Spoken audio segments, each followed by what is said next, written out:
નવસારી જિલ્લામાં નીચલા વિસ્તારમાં પાણી ભરાતા તંત્ર દોડતું થયું। નવસારી જિલ્લામાં ભારે વરસાદના કારણે સર્જાયેલી કુદરતી આફત અને તેના નિવારણ માટે કરાયેલી વહીવટી તૈયારીઓ અને એનડીઆરએફની ટીમ દ્વારા સ્થળ તપાસ લેવા નવસારી જિલ્લામાં પહોંચ્યા હતા અને એનડીઆરએફ પણ હાજર હતા।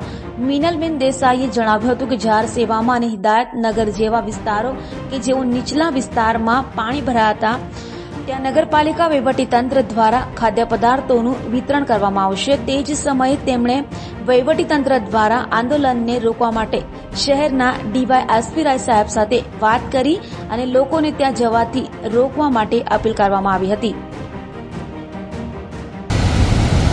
આજે જ્યારે સવારથી વરસાદનું જોર વધ્યું છે, ઉપરવાસમાં પણ ખૂબ વરસાદ વધી રહ્યો છે, તેને લીધે પાણી વધી રહ્યું છે।